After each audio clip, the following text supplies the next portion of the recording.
Assalamualaikum warahmatullahi wabarakatuh. Kembali lagi dengan teman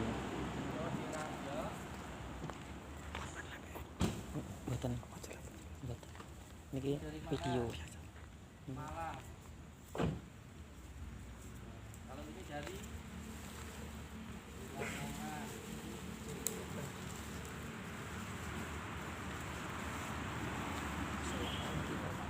Yang tidak petang.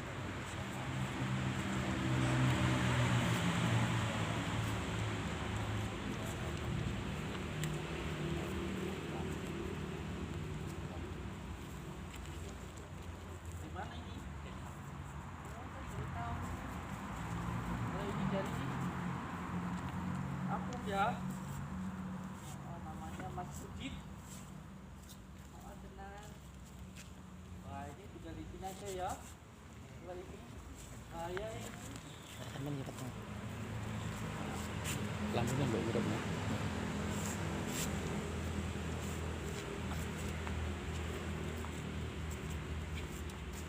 Oke, Assalamualaikum warahmatullahi wabarakatuh. Waalaikumsalam. Bismillah, alhamdulillah, wasyukurillah wa nikmatillah, wala haula wala quwata illa billah. Amma ba'd. Saudaraku semuanya, alhamdulillahirabbil alamin. Di malam hari yang berbahagia ini kita semuanya bisa bersilaturahmi, tetap muka, semoga kita bisa doa. Waalaikumsalam.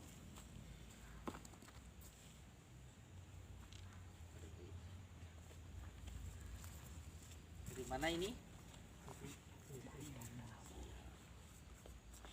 Oke, alhamdulillah kita bisa doa, saling mendoakan dan insya Allah menjadi saudara, seduluran, selawat yang melantai insya Allah. Amin. Amin. Itu aja ya. Alhamdulillah. Tidak keju. Oke. Oh, tenan. Alhamdulillahirabbil alamin. Malam ini kita sekarang sedang berada di Kota Blitar.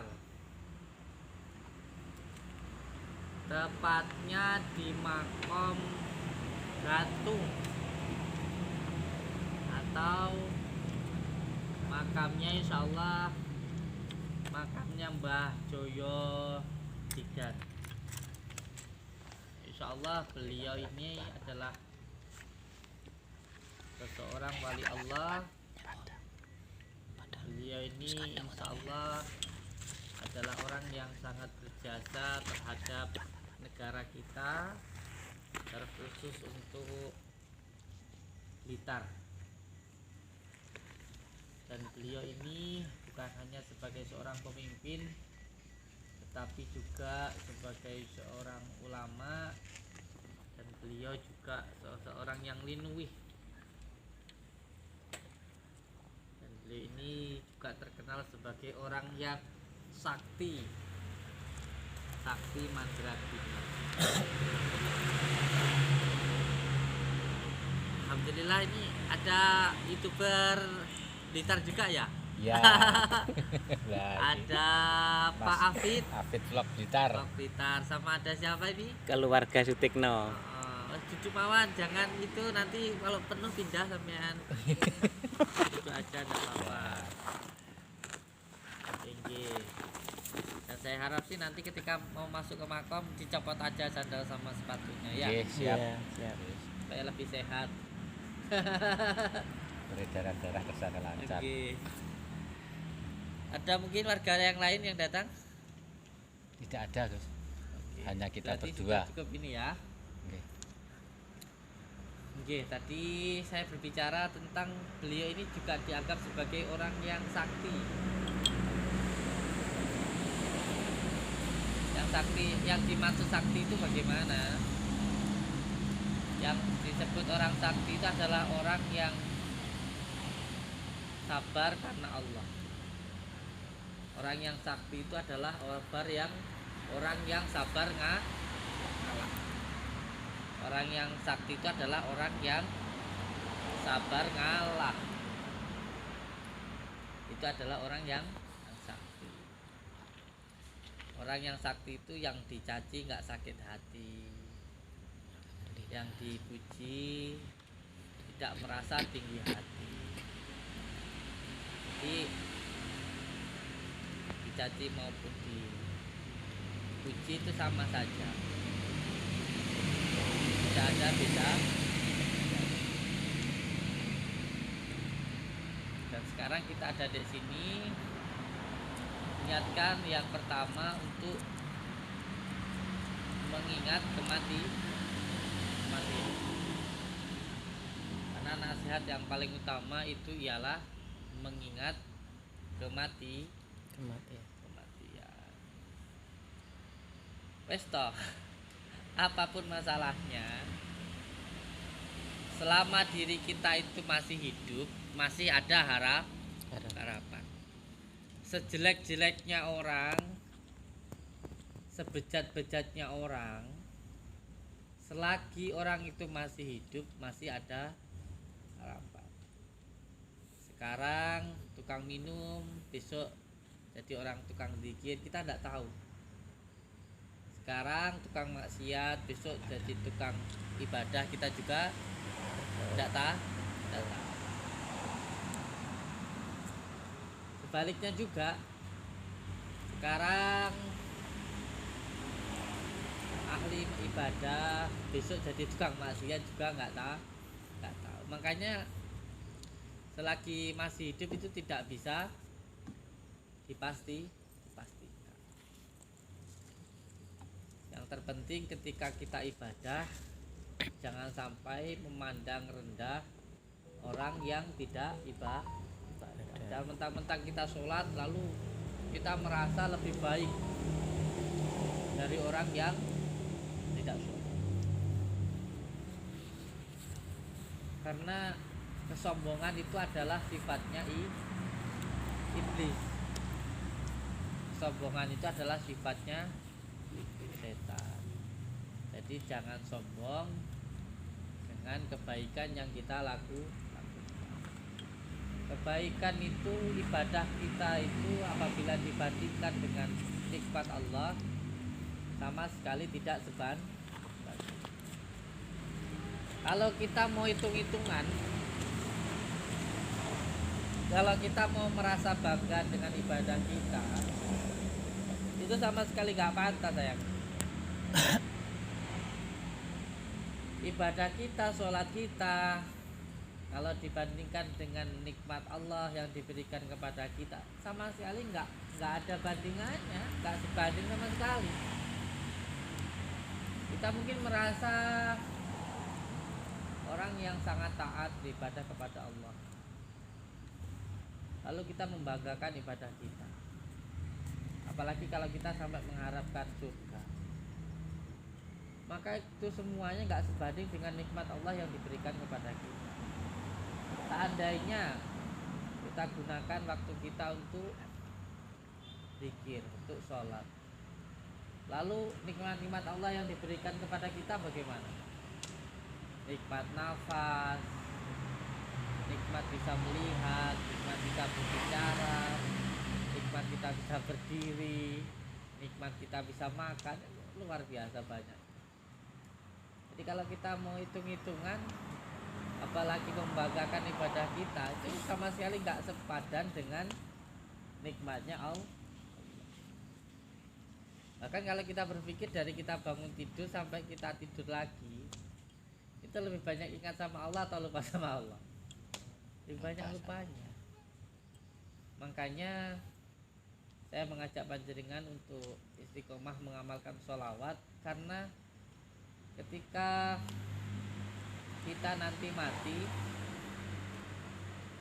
mau membanggakan pahala ibadah kita ya tidak sebanding dengan nikmat Allah. Belum lagi kalau ada maksiat kita, maka sebenarnya yang bisa menolong kita ya hanya ridhonya Allah dan syafaatnya bagi Rasulullah. hanya itu. Makanya saya mengajak panjenengan untuk bersolat.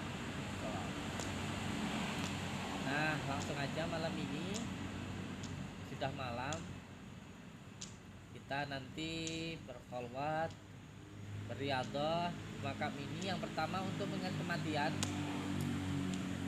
karena saya ulangi lagi, selama kita hidup itu masih ada harapan. Makanya saya itu kalau susahnya luar biasa, itu saya sering senangnya di makam, senangnya di kuburan.